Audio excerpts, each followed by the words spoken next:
Boa tarde a todos. Bem-vindos todos à Casa do Caminho. Que Deus ilumine e abençoe essa nossa tarde de aprendizado, né? Vou dar só um recadinho hoje, né? Só para a gente recordar que a gente monta as cestas básicas para as famílias. São 70 famílias e crianças atendidas. E aqui tem uma listinha assim de algumas coisas que estão precisando. Não é preciso trazer tudo, mas uma coisinha que, né, já trouxer já ajuda. Agora, em dezembro, o que está precisando muito é leite em pó, óleo, arroz, macarrão, biscoito, farinha de trigo, mandioca, milho, feijão e sal. Tá bom? Aí, quem puder colaborar, a gente agradece. Vamos agora serenar, né? Cerrar os nossos olhos físicos, para a gente poder se concentrar melhor. Elevar o nosso pensamento ao alto, entrar em harmonia com os nossos irmãos que já prepararam esta casa para nos receber nessa tarde. Senhor, agradecemos pela possibilidade de estarmos aqui, pela grande oportunidade, pela oportunidade de aprender e de ensinar, de compreender, de compartilhar tudo aquilo que nós recebemos. Que vossos ensinamentos possam adentrar o nosso ser e que possamos levar isso para o nosso cotidiano, no nosso dia a dia, sendo melhores para com os nossos irmãos, para conosco mesmo e auxiliando aonde for necessário. Abra nossas mentes e nossos corações nesse momento para receber a lição dessa tarde. E mais uma vez, obrigada pela oportunidade. Que o Mestre esteja entre nós sempre, com seus emissários de luz, para nos assistir. E que ilumine o nosso irmão Zé Roberto na palestra da tarde. Que assim seja, graças a Deus. Nossa vida mental.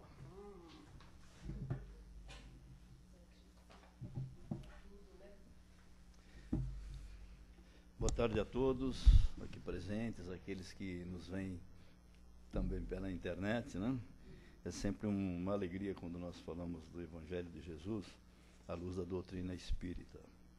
E o tema de hoje fala da nossa vida mental. É extraído do livro Ideal Espírita, psicografia do Chico Xavier, e quem é o autor é André Luiz, e fala do item 56, fala da importância da nossa mente, né?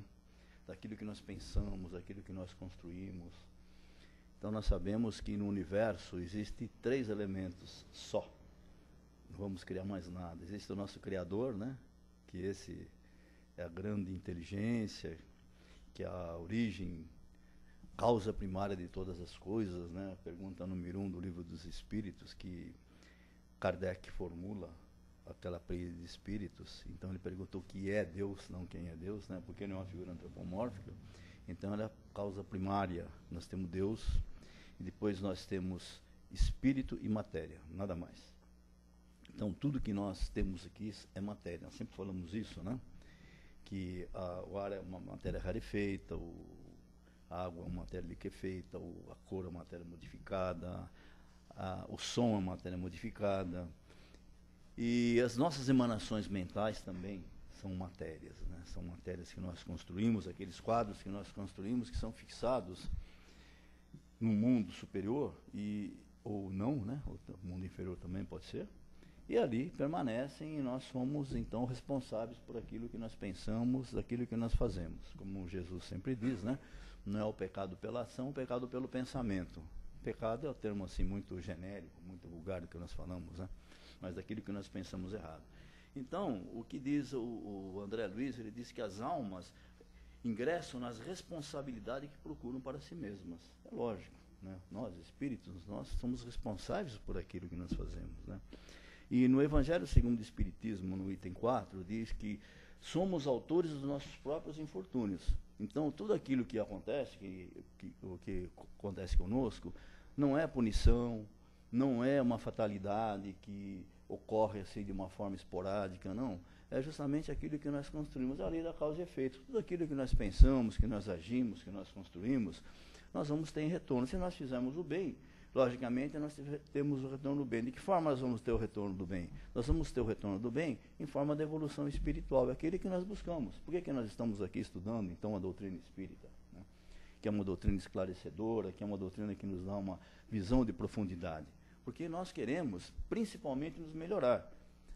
Quando nós concorremos ao centro espírita, normalmente nós concorremos por alguma razão. E a principal razão é que nós procuramos pela dor. Mas a dor também é um veículo, é um caminho que nos conduz ao esclarecimento, que nos conduz à nossa própria melhoria íntima, à nossa própria reforma íntima. É isso que ocorre. Posteriormente, o que acontece? Através do esclarecimento, nós vamos entendendo as causas, as necessidades, as mazelas que acontecem conosco, que normalmente pode ser fruto de encarnações passadas ou da encarnação presente, porque nós não podemos dissociar a nossa vida como espíritos, porque nós somos espíritos encarnados, espíritos que temos uma matéria. Nós não temos um espírito, nós somos espírito. Então, nós podemos estar no mundo espiritual, como Kardec chama, os espíritos chamam de erraticidade, né, que na verdade dá uma ideia muito, muito diferente. Na verdade, quando nós estamos no mundo espiritual, nós estamos aqui encarnados. Então não podemos fazer uma diferença. Se nós cometemos algumas falhas de conduta nas encarnações passadas, o reflexo na presente encarnação. Agora, eventualmente não foi na encarnação passada, foi na própria encarnação, na encarnação presente. Então é o reflexo das nossas próprias ações. Então, de uma maneira assim, muito didática, uma maneira muito sábia, os espíritos orientam a Kardec, né, que nós somos autores dos nossos próprios infortúnios. E a proposta da questão 621 do Livro dos Espíritos, né, que é a questão que fala do mundo espiritual, né, parte segunda do livro, diz que o homem é o artífice da sua própria infelicidade, consequências de vidas pretéritas ou desatinos cometidos nessa própria existência. Os espíritos já dizem claramente isso, né? Que nós somos, né, o artífice daquilo que nós podemos fazer de bom ou de ruim. Se nós construímos coisas boas, nós vamos colher coisas boas, né? Como diz Jesus, não pode uma árvore má dar bons frutos. Então nós temos que ser uma boa árvore para que esses frutos sejam bons, que nós possamos colher bons frutos, né? E, na verdade, quando nós assumimos essa responsabilidade, nós assumimos no mundo espiritual, né? Então, como diz o André Luiz, nas responsabilidades que procuram para si mesmos. Quando nós estamos para encarnar, nós somos assistidos pelo Ministério da Reencarnação. Quem leu e já conhece o livro Nosso Lar, vê como é que funciona o Ministério da Reencarnação. Nós temos uma assessoria fantástica dos ministros da Reencarnação.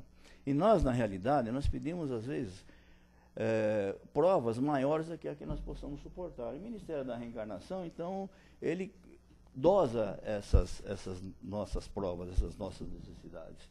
E justamente nós encarnamos com aquela necessidade de reparação, e não necessariamente de provação. Existe no livro dos Mensageiros, até ontem nós estávamos falando lá no curso de doutrina, nas casas André Luiz, justamente no capítulo número 8 do livro Os Mensageiros, que fala o desastre de Acelino, né? Quem era Acelino? Né? Acelino era alguém que no mundo espiritual, ele se comprometeu com várias ações do bem. Então, no sentido de reparar as faltas que ele já tinha tido em encarnações pretéritas, ele se comprometeu, em primeiro lugar, junto da sua família, ser uma pessoa que seria o exemplo, que seria o norte, que seria aquele que seria o condutor para o bom caminho de sua família, em primeiro lugar. Em segundo lugar, ele se comprometeu em vir com a habilidade mediúnica. E aí vocês perguntam, né, por que as pessoas vêm com a habilidade mediúnica, né? Poxa vida, será que eles são privilegiados, né? Não vamos comparar o Chico, não vamos comparar o Divaldo, não vamos comparar o Bacelli, que esses são aqueles espíritos encarnados que nos trazem todas as informações que nós sempre necessitamos para o nosso progresso. Então esses são missionários, mas normalmente, via de regra, O médium é um espírito devedor. É um espírito que necessita daquele instrumento para a reparação daquelas faltas que cometeram em encarnações passadas, ou do mau uso que se fez da mediunidade em encarnações passadas, ou daquelas dádivas que o Criador nos ofereceu, e nós fizemos um mau uso. Então o médium é isso. Então por isso que Acelino se comprometeu em primeiro lugar em construir aquela família, em construir um verdadeiro lar, com amor, com tranquilidade, com harmonia. Em segundo lugar, ele se comprometeu com suas habilidades mediúnicas. E o que seria isso? Eles se comprometeram em ser um médium auditivo, vidente, psicógrafo, um completo, psicofônico. E ele veio justamente com essa tarefa. Não vamos falar missão, porque quando se faz um trabalho nesse sentido para resgate de vidas pretéritas, não é uma missão, é uma tarefa que ele abraçou. E ele veio aqui justamente, fez mau uso de tudo isso. Ele se tornou um consulente para casos amorosos, ele se tornou um consulente para negócios, ele se tornou um consulente para assuntos muito particulares e nada a ver com a doutrina espírita. E fez mau uso. E agravou mais ainda quando ele enveredou pelo campo financeiro. Então, quando ele se encontra lá no mundo espiritual, né, ele se encontra assim, procurando se refazer. E encontra ainda com outro espírito, que é de Otávio, que também esteve na mesma situação. Quer dizer, estão lá na mesma situação. Então, quando André Luiz nos adverte que as almas ingressam nas responsabilidades que procuram para si mesmas, né, nós temos que ter muito cuidado com aquilo que nós fazemos, com aquilo que nós assimilamos de aprendizado, porque o Espiritismo nos traz muitos ensinamentos, nos traz esclarecimento. E nós não podemos simplesmente ignorar esses esclarecimentos e simplesmente agir de acordo com a nossa própria vontade, ou fazer o Espiritismo à moda da casa. Porque tem gente que faz Espiritismo à moda da casa, né? É igual pizza à moda da casa. Alguém sabe qual é a receita da pizza à moda da casa? Cada pizzaria tem uma receita, né? Um tem pimentão, outro tem linguiça, outro tem mussarela. Então tem gente que faz espiritismo isso, um espiritismo à moda da casa. Ou seja, usa tudo aquilo que está escrito ali para o seu próprio benefício, ou seja, para se acomodar. Quando na realidade a doutrina espírita nos exige responsabilidade. Quando se fala da reforma íntima, isso já é um termo assim bastante desgastado, a reforma íntima, né? Mas a reforma íntima significa a reconstrução dos nossos valores. Quando nós temos o conhecimento, quando nós temos todas essas informações, porque nós temos Jesus, nós temos a codificação, nós temos as obras dos mundos espirituais constituídos, que o Chico nos trouxe na década de 40, que Ivânio do Amaral Pereira também nos trouxe, que agora Divaldo nos traz assim, de uma forma bastante esclarecedora. Nós temos tudo isso. Então nós não podemos ignorar. Porque nós não podemos interpretar simplesmente como se interpreta, alguns religiosos interpretam os seus livros sagrados por uma frase. Não. Nós temos todo esclarecimento. Por isso que nós falamos sempre o estudo do Evangelho no lar. Normalmente se fala se fazer o Evangelho. Ninguém faz o Evangelho. Nós estudamos o Evangelho. Estudamos o Evangelho e, consequentemente, temos a liberdade de, além do Evangelho, estudarmos obras complementares, para que nós realmente podemos nos edificar espiritualmente, nos edificar moralmente. Costuma-se dizer que o Espiritismo se baseia em 3 pilares, né, que é o científico, doutrinário e religioso. Científico é claro que é científico. Kardec já falou, se a ciência estiver mostrar que está correta, deixa a doutrina, fica com a ciência. Até agora não aconteceu muito, pelo contrário. Nós estamos sempre acompanhando, né? A doutrina acompanha a ciência. Filosófico, porque nós nos baseamos na filosofia do Cristo, no nosso governador planetário, que, aliás, está no comando, sempre estará. Nós estamos atravessando uma fase muito crítica e importante, que requer os nossos bons pensamentos aqui. Nós temos, como nós falamos no início aqui, construir bons pensamentos. E Cristo está sempre no comando, estará sempre no comando. Então, só uma advertência, ignorem essas mensagens que aparecem por aí, que nós temos até 2019 para se acertar. Gente, Evangelho, Kardec e os espíritos que nos trouxeram informações idôneas. Então, vamos ser coerentes com aquilo que nós pensamos. Então, nós falamos na filosofia cristã. E quando nós falamos do aspecto religioso, o que é a religião? É se religar com Deus. Como é que nós nos religamos com o Criador? Através do nosso melhoramento moral. Então nós podemos tirar esse pilar religião e colocar moral. Porque através da moral, não interessa a religião. Não interessa se nós seguimos a doutrina espírita, ou somos católicos, ou evangélicos, ou muçulmanos, se nós, aquele como Jesus disse, fazer a vontade do meu Pai. Estará merecendo os reinos do céu aquele que fizer a vontade do meu Pai. Então, se nós estamos fazendo bem, nós estamos no caminho correto. E o Espiritismo nos leva a isso pelo seu esclarecimento e pela responsabilidade que nos dá. Na questão 642 do Livro dos Espíritos, fala-se sobre uma pergunta que Kardec formula sobre não fazer o mal. Né? Não fazer o mal. Aí os espíritos falam, não interessa não fazer o mal. Você tem que fazer o bem na medida das suas forças. Se nós fizermos o bem na medida das nossas forças, na medida da nossa compreensão, do nosso entendimento, nós estamos erradicando aquilo que é ruim, aquilo que é o mal. Porque o mal não vai ter oportunidade se nós trabalharmos as virtudes, né?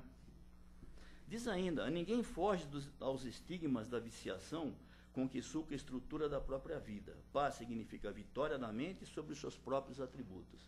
O que significa isso? Né? Significa isso, que nós temos que trabalhar para vencer as nossas dificuldades. Nós temos que se nós elencarmos aquilo que nós queremos, que aquilo que nós entendemos que é correto, que é justo, que é perfeito nos olhos do Criador, nós devemos trabalhar em cima disso. Não podemos nos desculpar, achar desculpas pelas faltas. Eu sempre digo uma coisa seguinte, alguém erra, você fala assim, não, mas sempre foi assim. Não, sempre deixa assim, sempre foi assim. Não. Como é que vai condenar isso aqui? Ele já fez e ninguém condenou ele. Nós temos que não condenar, não julgar para não sermos julgados. Nós não podemos aderir ao erro. Não podemos aderir ao erro. Se nós queremos buscar um aperfeiçoamento espiritual, não podemos aderir ao erro. Aquele que está errado, ele vai responder pelas suas faltas. É a lei da causa e efeito. A lei da causa e efeito, ela não tem escapatória. Isso daí também não precisou Kardec falar. Não precisaram os espíritos falar para Kardec. Newton já mostrou no mundo material que toda ação tem uma reação contrária igual à intensidade. Ele já demonstrou isso no mundo material. Então, no mundo espiritual, isso é normal, é claro que vai acontecer. O mundo material é um reflexo do mundo espiritual. O mundo material, ele existe justamente para o nosso aperfeiçoamento espiritual. O mundo material existe para o desenvolvimento dos princípios inteligentes, que começa no mineral, vegetal, animal, hominal. Existe para isso. Então, o mundo material é um reflexo do mundo espiritual. Aqui, André Luiz ainda nos esclarece que a teimosia no erro agrava nossas contas, a nossa conta, o nosso débito. Nós temos uma conta, né? Aquela tal partidas dobradas, né? Quem conhece contabilidade, né? Foi inventada pelo monge Luca Paciolo no século XVII, né? Débito e crédito, né? Então nós temos débito e crédito. Se nós temos que angariar mais créditos do que débitos. Porque a nossa conta já existe de encarnações passadas. Não é porque nós somos maldosos, mas é porque nós erramos no nosso caminho. Né? Nós erramos. O que aconteceu? Nós fizemos escolhas erradas. Como hoje nós podemos fazer escolhas erradas também. As nossas escolhas, hoje, com o esclarecimento que nós temos da doutrina, com o esclarecimento que começou pelas mensagens sábias de Jesus, que é presente, que é tão atual e presente, pela mensagem dos Espíritos, principalmente no livro dos Espíritos, né, que fala no item, no livro 3º das leis morais, né, nós temos hoje muitas informações e nós sabemos da nossa necessidade. Né? Fala ainda da ausência de disciplina. A ausência de disciplina é um débito permanente, André Luiz diz. Se nós não disciplinarmos, nós não temos que ser uma coisa assim, quando nós falamos em ritual, não é isso. Até estava conversando com o nosso companheiro Vladimir outro dia sobre rituais. O ritual é do homem, Paulo já disse que ritual é do homem, então nós fazemos da maneira que nós quisermos. Não vamos confundir o ritual com disciplina. A disciplina existe no mundo espiritual, no mundo material. Nós temos a disciplina no trabalho, nós temos a disciplina na área da alimentação, nós temos a disciplina. Isso não é um ritual, é uma disciplina que nós... Por que nós necessitamos disso? Porque nós precisamos adquirir as responsabilidades necessárias para que nós não sejamos espíritos distraídos. Joana de Ângeles diz o seguinte, que nós temos nosso inconsciente. E nós, às vezes, aquilo que nós guardamos, às vezes, que é tão lógico, fica no nosso inconsciente, nós nos distraímos. E nos distraímos principalmente com a nossa conduta. Então, nós temos que ter, então, muito cuidado com a nossa disciplina. O remorso que ele fala, que nós não podemos ficar guardando o remorso. Nós temos que trabalhar para reconstruir, para recompor aquilo que nós fizemos de errado. Nós temos que usar o auto-perdão, nós temos que nos perdoar daquilo que nós fizemos, porque nós éramos ignorantes, ou nós somos ignorantes quando nós fazemos coisas erradas. Quando nós temos esclarecimento, o importante é acertarmos, irmos para o caminho certo, né? E com isso, né, nós temos assim eu sempre falo aqui de uma parábola de Jesus, né, do Evangelho de Lucas, que quando ele estava com seus discípulos, estava caminhando para o templo de Jerusalém, né, todos iriam para o portal principal. E Jerusalém tinha 12 portais. E tinha uma porta estreitinha, né, que era a porta das ovelhas. Aquela porta ia dar direto na Fortaleza Antônia, uma porta estreitinha, só passava um camelo. E os discípulos de Jesus foram todos na porta mais tranquila, mais larga, né? E Jesus parou ali. E ficou esperando o que ia acontecer. Poucos ficaram com ele. Todos os demais entraram pela porta larga. Aí Jesus fala, esse grande ensinamento.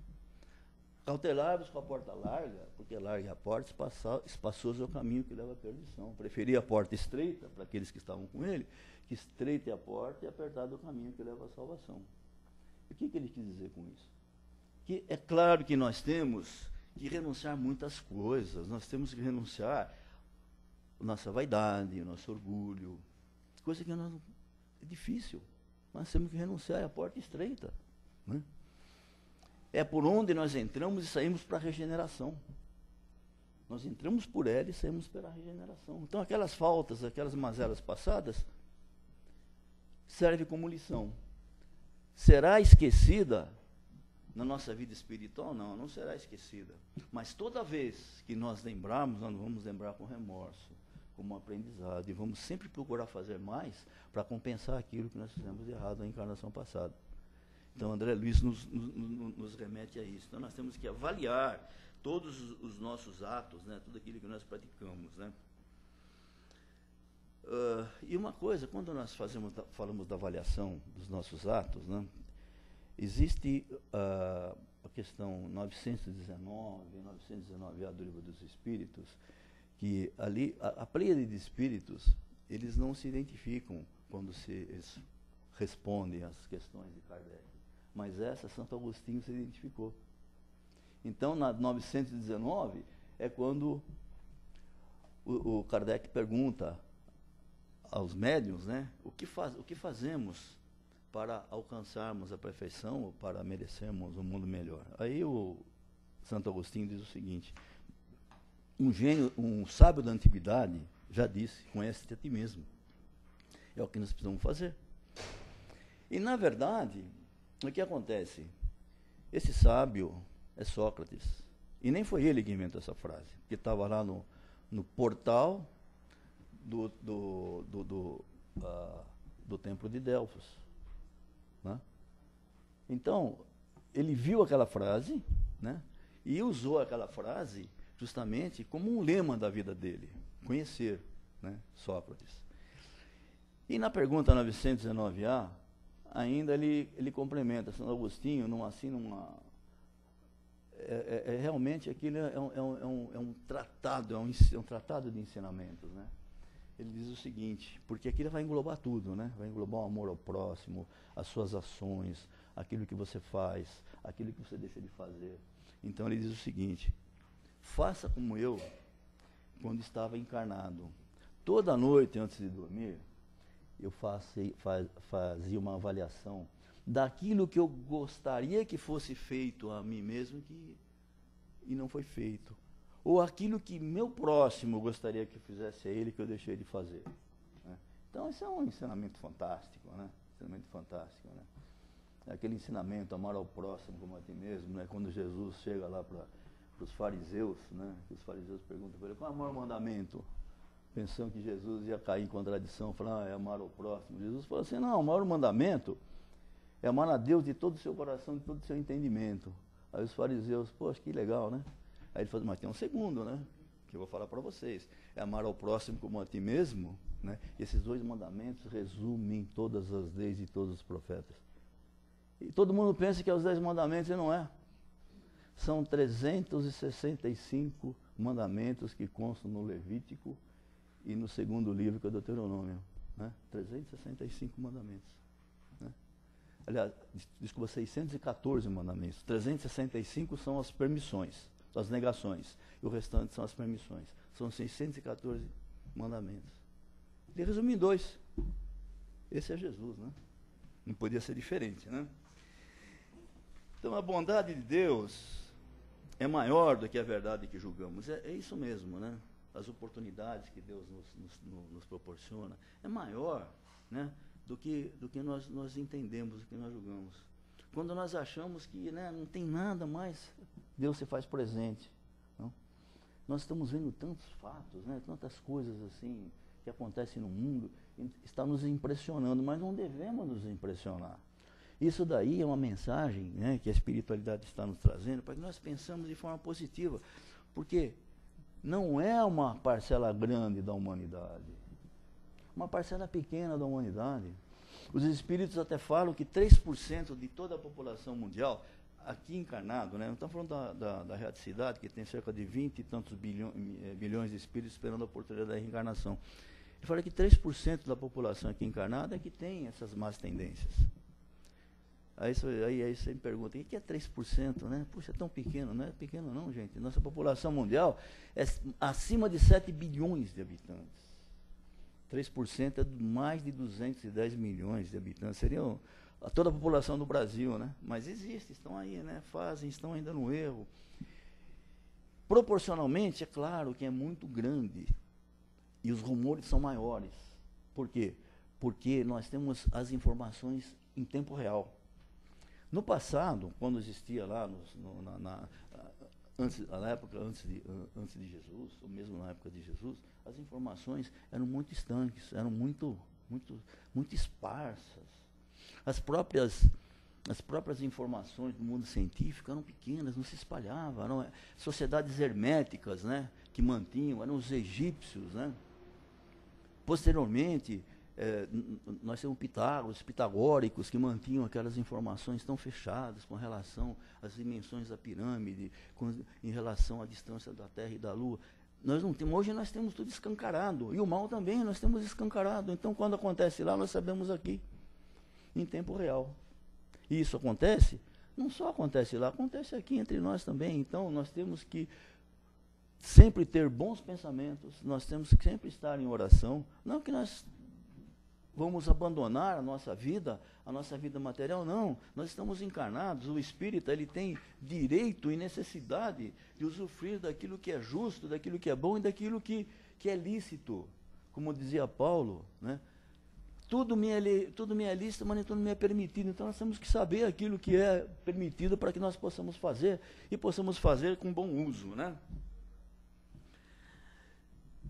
Nós temos, quando nós temos essa ideia de que nós temos realmente que renunciar muitas coisas que nós temos que renunciar, muitos valores que são nocivos para nós temos que lembrar de uma parábola que eu sempre costumo, não é uma parábola, é uma passagem do Evangelho de Lucas, do capítulo 10, que fala do moço rico.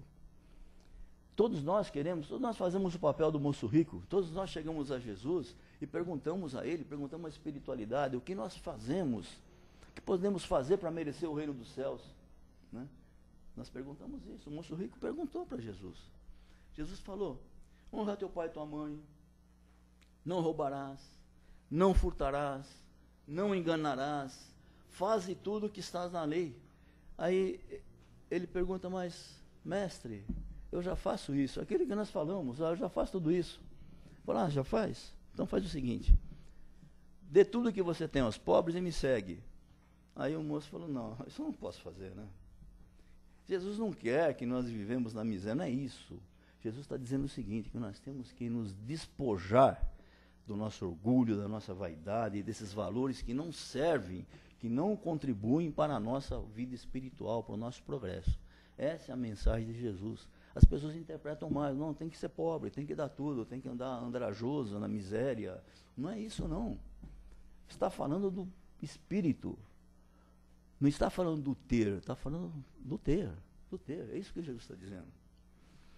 E para finalizar, né, tem aqui reuni aqui algumas mensagens do André Luiz no livro Sinal Verde, né, que é muito pertinente com o tema, né. Diz, não permitas que suscetibilidades te conturbem o coração. Os melindres, né? Nós temos que combater essa coisa que está muito ligada para a vaidade e com orgulho, melindre, suscetibilidade. Então alguém fala uma coisa que você não gosta, você já rifa aquela pessoa, né? Aquele já não, a vida, aquele lá, né? Falou isso, né? Não deve permitir isso, nós temos que estar blindados para isso. É fácil? Não, claro que não é fácil. Se fosse fácil, nós estamos encarnados aqui, nós já estamos nos mundos, né, de regeneração, nós estamos trabalhando para isso. Dê aos outros a liberdade de pensar, tanto quanto você é livre para pensar o que deseja. Cada um é responsável pelos seus atos, pensa da forma que quiser. Se ele tem um pensamento, a doutrina espírita, ela já demonstra isso, não é proselitista. Ou seja, não faz seguidores. Vocês não viram ninguém aqui na porta falando, entra na casa do caminho, que aqui vocês vão receber a salvação. Alguém falou isso? Você está com o seu negócio ruim, entra aqui que vai ser resolvido. Ninguém fala isso, né? As pessoas entram porque que a casa espírita é um templo de portas abertas, né? Claro, dentro do seu horário de funcionamento, né? Às vezes está fechado aqui. Não vem aqui a hora que está fechado que não tem ninguém, né? Mas é um templo de portas abertas. Nós não somos proselitistas. O espiritismo... sempre tem alguém, sempre vai ter alguém. Aqui não temos, né, alguém que fica, mas outras casas tem, né, que você tem a recepção, outros centros. Sempre tem os irmãos espirituais, mas você não pode entrar, né, você não pode vir aqui e falar, mas aqui é sempre, né, sempre de portas abertas. Se alguém aparecer aqui depois que nós terminarmos o trabalho espiritual, precisar de um atendimento fraterno, vamos atendê-los, vamos aplicar o passe, por que não? Isso é fraternidade, não é isso que Jesus nos ensinou, amar ao próximo como a ti mesmo? Ou nós vamos colocar regras no amor? Não pode ser isso, né? E finalizando, cada pessoa vê os problemas da vida em ângulo diferente. Cada nós temos uma forma de ver. O importante é que possamos estar devidamente esclarecidos, despojados do orgulho e da vaidade e dos melindres, para que possamos entender o ponto de vista do próximo. Nós temos o nosso ponto de vista, nós temos que ver a forma de encarar. É claro, por isso, mais uma vez, que a doutrina espírita não é proselitista, ninguém vai forçar ninguém a seguir a doutrina espírita, não é isso, né? Aqui não se promete nada, não se promete o paraíso, né? Não se promete que vai encontrar 7.000 virgens no paraíso e grandes fortunas. Aqui não tem nada disso. Aqui, gente, nós vamos desencarnar e vamos ser exatamente como nós somos. Por isso que nós temos que nos melhorar. Ninguém vai seguir espiritual a hora que desencarnar aqui, viu? Ninguém. Esse aqui vos fala, todos os demais aqui, não, vão desencarnar, vão ser igual.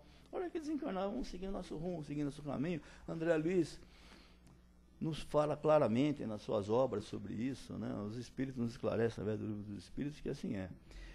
Então, meus queridos companheiros, nós devemos ter muito cuidado naquilo que nós pensamos, naquilo que nós formamos em matéria de quadros vivos, né?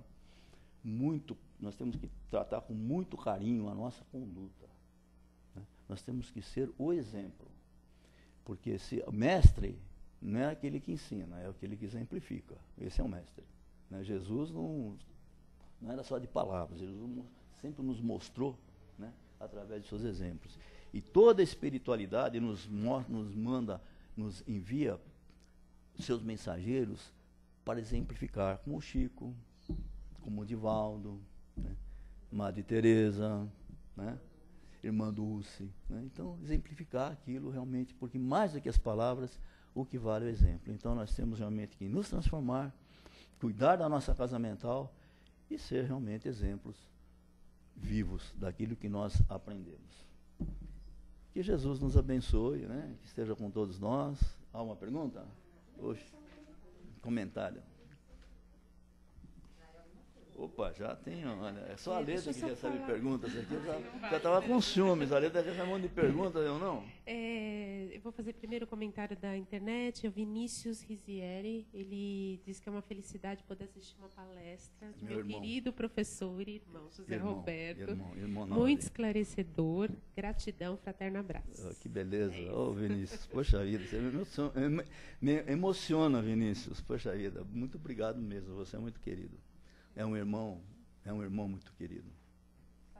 Eu queria fazer só um comentário antes de passar para vocês, porque o Zé falou assim, a gente está num momento de informação instantânea, né? Por isso que dá essa impressão de que as coisas estão acontecendo e a gente se choca. Mas, ao mesmo tempo, justamente por ser instantânea, a gente pode agir no bem rapidamente, no pensamento positivo, na oração, né, enviando paz, enviando pensamentos de paz. Então, é assim, a gente pode receber uma informação ruim rápido, mas a gente também pode enviar uma energia de amor e de carinho e de paz rapidamente também, né? Então, isso funciona para os dois lados, né? Alguém tem algum comentário? Alguém quer fazer uma pergunta? O hoje quer fazer pergunta?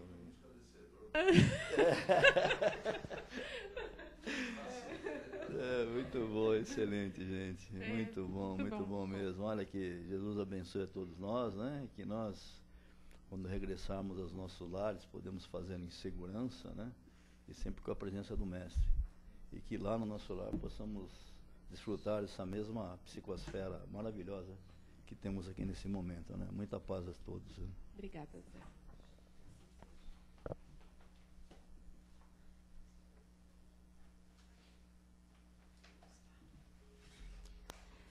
Bom, agora é o nosso momento de doação, né?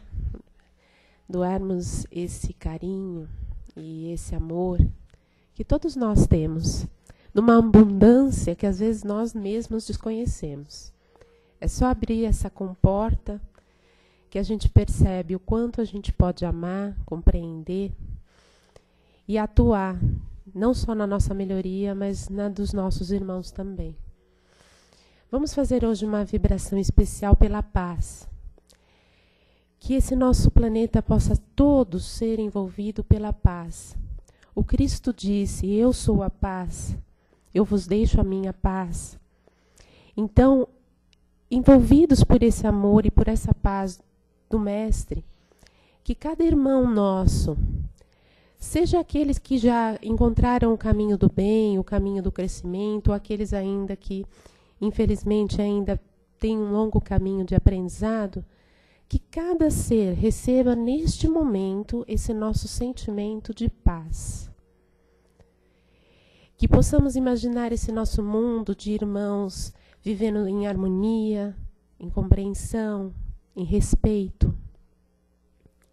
Que cada lar seja envolvido também nesse amor e nessa paz, pois o lar é a base da comunidade e do nosso mundo.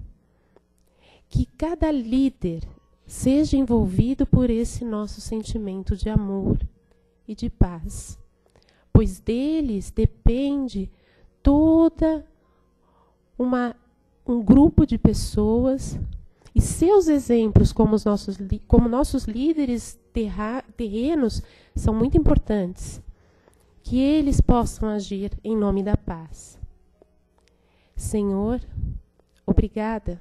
Obrigada pela oportunidade de ajudar, de aprender, de compreender e de crescer. Obrigada por todos aqueles que cruzam nossos caminhos. Às vezes, com as pequenas coisas, com os pequenos gestos, nós despertamos para tantas coisas tão importantes.